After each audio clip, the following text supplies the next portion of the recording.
I'm Ivan Navi. I am the captain of the SS Queen Anne's Revenge, and this is Ship Happens, the show where I dissect and overanalyze fictional characters' relationships, because this is the internet, and what else is it for? Honestly, don't answer that question. I don't think I want to know. Today I'm going to be looking at the ship from the popular Disney XD series, Star vs. the Forces of Evil. So, let's get started. For this discussion, I'm going to try to keep my own personal feelings about the ship out of the equation. I'm going to try to stay calm and level-headed and just present you the evidence as has been presented. Now, I hope that you all manage to do the same. Ships can be a heated subject on the internet, but I believe in you. I'm sure you can stay calm and level-headed, so please do not start flame wars in the comments below. Please. Okay, today we are looking at the ship between Marco Diaz and Jenna Ordiana. Apologies if I'm butchering the name, they actually haven't said it in the show. Some call it Janko, some call it Jarko, some call it Manna from Heaven. But because I keep getting those first two names mixed up, let's just call it Manna, shall we? The characters. Who is Marco Diaz? Marco's the karate boy, the safety kid, that guy with the red hoodies. He's a good student who tries very hard at school. He's very well disciplined, as his years with karate have shown. He's kind-hearted and generally focuses on keeping everyone safe. He's a good kid, and he is brave. When danger rears its ugly head, he will step up. He won't hesitate and will try to help everyone, try to keep everyone safe.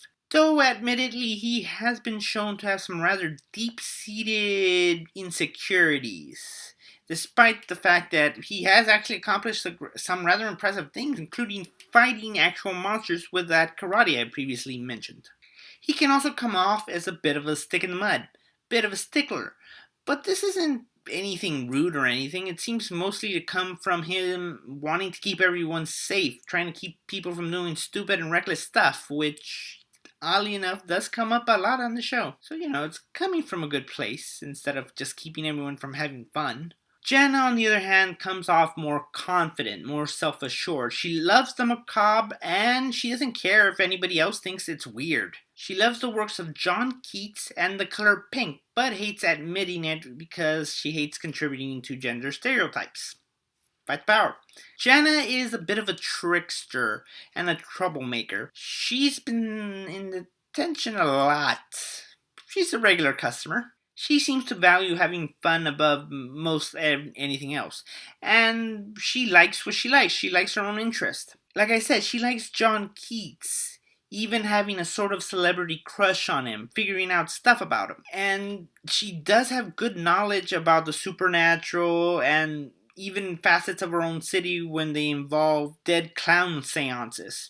This seems to show that she's not stupid or anything. She's just interested in what she's interested in. She focuses mostly only on the stuff she likes. So if she's not doing so well in math, it's not because she can't do well in math.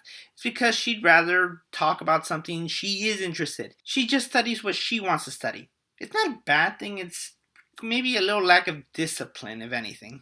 History. When I started looking through their history, I didn't find a lot. So for this next part, I am going to have to make some leaps in logic and some deduction.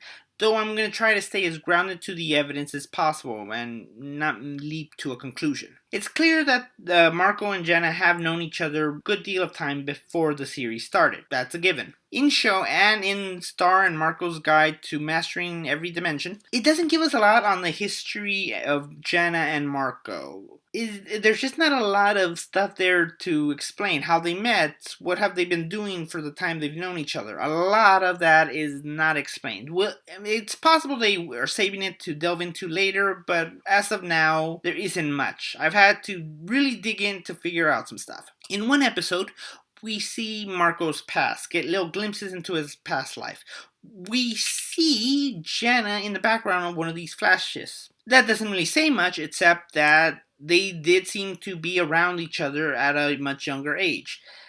I think it's a safe assumption from this to say they've been around each other for couple of years at least. They've gone to school together for a while. So it's given them a lot of opportunity to get to know each other, to get comfortable with one another. But let's get into that a little bit later. The why. Why do people ship these two together? I suppose it would be easy to see them as a childhood romance, that old classic tale where these two kids were friends, but something along the way developed. But the major point is not that. In fact, is not that at all, really. Jana openly and fairly brazenly flirts with Marco. Even their first scene together has her flirting with him, and just watch. Well, now that you found your little book, let's make some magic with it. She slaps his tush too sometimes, and she tells him to call her up once he gets divorced. This could all be seen as her just messing with Marco. Marco's pretty straight-edge kid, so getting a little reaction out of him could be seen as just having a bit of fun. But there is a bit more to that. She also steals his keys, his personal information, and even brags to him that she's gotten it without him realizing anything. It could all be seen as her bullying him a little, but there are hints that this isn't malice intent. In fact, there is evidence that Jana actually really does like Marco. Watch this scene from the sleepover episode and just listen. Oh, Marco, come play with us. Did you catch that? When I first saw this scene, I thought they were just making a little poking reference to the movie The Shining. Come play with us forever. No! In fact, I was looking on Tumblr for information, screen grabs and stuff, when I found somebody's dissection of this. It was a random post. A guy pointed out that girls only giggle like that when they're talking to their crush, the guy they're like, which was then backed up by several other people saying, yep, my sister does that too, same here. Which, it could be like a moment for Jana, just like, oops, she let her guard slip and started giggling like a little schoolgirl, which honestly, she is a schoolgirl, so it's not really that bad. But the thing I really like about this scene, if the writers really did plan that, well done. That's a little subtle thing, and more writers need to do subtle things. You don't have to do big things. That little hint that she likes him is a nice little good work. The thing that makes this couple a viable thing is that she does steal his stuff. She does take his personal information. And she does tell him. Remember when I said Marco was the safety kid? He's concerned about safety, keeping everyone safe? Think about it. If you have someone who regularly steals from you, knows your locker combination, pretty much walks into your house whenever she wants, what does that sound like to you? Yeah, it sounds like a stalker and a reason to call the cops. Yet our safety-conscious Marco hasn't done any of that. That tells me that not only is Marco comfortable with Jana, he doesn't see her as a threat. In fact, he may complain about it a little, he may say this or that, but he's never shown any sign of actually fearing her or being truly angry at her. Marco is pretty good in karate. If he had to, he could defend himself. He couldn't force Jana out of his house or anything. But he doesn't. He might actually enjoy her company. She might be a little odd, but he might enjoy having her presence around a bit. At least he considers her a friend enough not to kick her out. Something that has been pointed out to me is that Marco, in the first episode of the series, himself stated he wants a bit of danger in his life. Usually I would assume that's just him trying to seem bravado and everything. But the thing is, when monsters show up, Marco not only fights them, he does enjoy it. In a sense, you could use that as evidence that he does enjoy having something with a hint of danger in his life. Something like Jana, who isn't going to go all yandere on him, but maybe scare him a bit. It's odd, but that kind of makes this work. When it comes down to it, Jana just about knows everything about Marco and seems to still want to find out more about him. Marco knows that she can be weird and scary sometimes, but he accepts that. He accepts her company. He accepts her friendship. He accepts whatever the thing is they have. Acceptance is a great thing to have for any relationship, especially a romantic one. You do not want to change the person you get into a relationship with. Yes, you will change over time, but you should want them for who they are, not who they could be.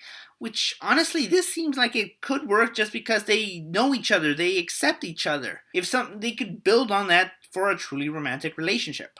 Relationship. Okay, their current status is that they are friends. But here's what they got going for them that would make it seem that they could get into an actual relationship. They have a history together. Strong relationships are often built on that. Probably that's why childhood relationship romances are so popular. They know each other and makes it seem all the more possible. Marco pretty much knows the worst about her and accepts it. Jenna knows everything about him. Weird, but it does help to know what you're getting into. This is a world where we find out magic, monsters, and ghosts are real. This stuff is stuff that Jenna loves, and Marco seems to actually like facing this sort of danger. That stuff that it brings. It kind of makes it compatible. They could go on dates looking for these stuff, facing them, exploring. It would certainly be an exciting date night. And here's the stuff that is working against them. Well, the Jenna has stalker tendencies, and it can come off as immature. The whole teasing thing seems especially immature. It kind of has shades of a little boy in kindergarten just nudging at the girl he likes, trying to get her attention. Now, it's true that Marco has called what Jenna does flirting. Marco does accept her actions as flirting, but doesn't seem to take them seriously. And it's hard to say why Jenna doesn't just openly ask him out. Maybe she's afraid of being rejected. Maybe she's afraid of losing what they do have. And maybe this teasing, this stealing is just as comfortable as she can get expressing herself with him. The problem is, if she doesn't change tactics, I don't see much developing. It doesn't seem like Marco gets that this is truly her feelings for him, that she likes him. If this is truly the case, I doubt they'll be able to move into a romantic relationship. If something doesn't change, it's doubtful that they're gonna move on to another stage in their relationship, that things would go romantic for them, as certainly one of them isn't sure what's happening.